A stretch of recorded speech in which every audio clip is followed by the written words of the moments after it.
சீரியல்களின் full எபிசோடுகளை Sun டிவியில் ஒளிபரப்பான உடனே எக்ஸ்க்ளூசிவாக சன் நெக்ஸ்டில் மட்டும் ஃப்ரீயா பாருங்கள்.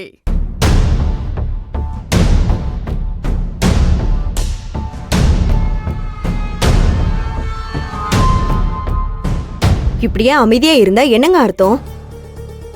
அருவி மேல கம்ப்ளைண்ட் கொடுக்கலான்னு போனீங்க, என்ன ஆச்சு? அருவி கிட்ட ஸ்டேஷன்ல பேசி இங்க வர வைக்கலான்னு பார்த்தோம். ஆனா அவ எதுக்குமே ஒத்து வர மாட்டேங்கிறா. எதுவா இருந்தாலும் எங்க அம்மா சிவசங்கரோட முடிவு தான் ஏன் முடிவுன்ட்டா. நாங்க சொல்ல கேட்காம நீங்க எதுக்கு போலீஸ் ஸ்டேஷனுக்கு போனீங்க? ஸ்டேஷன்ல போய் கம்ப்ளைண்ட் கொடுத்தா அப்படியே அருவி பயந்துட்டு வந்துருவான்னு சொன்னீங்க, நடந்துச்சா? வேற என்ன பண்ண சொல்றீங்களா? அன்னைக்கு அருவி வீட்டுக்கு வர சொல்லி கம்ப்ளைண்ட்டை வாபஸ் வாங்க சொன்னோம். அவ அதுக்கு ஒத்துக்கிட்டாலா என்ன? நீங்க எல்லாரும் அன்னைக்கு என்ன சொன்னீங்க? அருவி வீட்டுக்கு வான்னு நம்ம எல்லாரும் தானே கூப்பிட்டோம். அவ நம்மள யாராவது ஒருத்தர் பேச்சு மதிச்சாலா? நம்ம எல்லாரையும் அவமானப்படுத்தி தானே போனா. அதான் வேற வழி தெரியல. அதான் தம்பிக்கு இப்படி ஒரு ஐடியா சொல்லி ஸ்டேஷனுக்கு நான் கூப்பிட்டு போனேன். ரேகா மேம் கூட அருவியை கூப்பிட்டு பேசலான்னு வர சொல்லியிருந்தாங்க.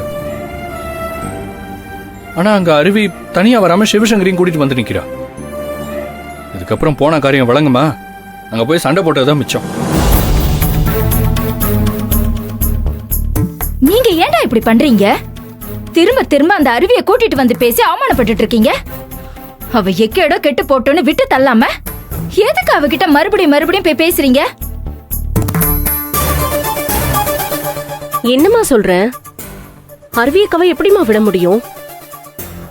அவங்க நம்ம குடும்ப வாரிச வயித்துல சுமந்துட்டு இருக்காங்க. அவங்க நம்ம வீட்டுக்கு வரணும்னு புகழ் மாமா நினைச்சதுல எந்த தப்புமே இல்ல.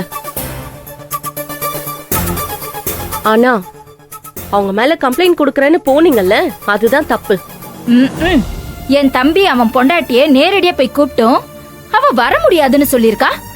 இவ அவமானப்பட்டுட்டு வந்து உக்காந்துருக்கான். இதெல்லாம் என்னால பார்க்க முடியல. சிவசங்கரி நிரபராதின்னு சொன்னப்போ அம்மா அதை ப்ரூவ் பண்ண சொன்னாங்க. அதுக்காக ஏதாவது ஒரு ஆதாரத்தோட வருவா, அந்த டைம்ல பாத்துக்கலாம் நானும் விட்டேன். ஆனா அவ மறுபடியும் இந்த மாதிரி பழைய கேஸ தூசு தட்டுவா நான் கொஞ்சம் கூட எதிர்பார்க்கவே இல்லை. நான் அருவி பக்கத்திலே இருந்து அவளை பாசமா பாத்துப்பேன்னு சொல்லிதான் அவளை கூப்பிட்டேன். நீ நான் அவளை கைய பிடிச்சு கூட கூப்பிட்டு பாத்துட்டேன். நீ ஆனா அவ கைய உதறிட்டு என்னால வர முடியாதுன்னு சொல்லிட்டா. அவளை கேஸ் வாபஸ் வாங்க வைக்கிறதுக்காக தான் நான் கூப்பிட்டேன்னு சொல்றான். நீ அப்படின்னா அவ மேலேயும் அவ வயிற்றுல வளர குழந்தை மேலேயும் எனக்கு அக்கறை இல்லைன்னு சொல்றாளா? நீ அந்த சிவசங்கரி முன்னாடி என்னை ரொம்பவே அவமானப்படுத்திட்டா. நான் முக்கியமா இந்த சிவசங்கரி முக்கியமானு கேட்டா சிவசங்கரி தான் முக்கியம்னு சொல்லிட்டு கையை உதறிட்டு போயிட்டா.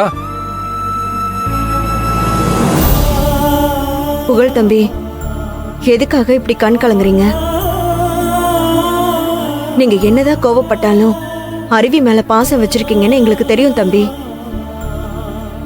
ஆனா அது அருவி புரிஞ்சுக்கிற மனநிலையில இல்ல. ஏன்னா அவ லட்சியத்துல குறிக்கோளா இருக்கா. அவளுக்கு அவங்க அம்மாவும் முக்கியம் தானே. ஆமா, அவளுக்கு அந்த சிவசங்கரி தான் முக்கியம். நான் எத்தனையோ தடவை அந்த அருவியை பத்தி சொன்னேன். இப்பயாவது புரிஞ்சுக்கிட்டீங்களா? டேய் தம்பி, உன் கைய உதறின அருவிய நீ உதறி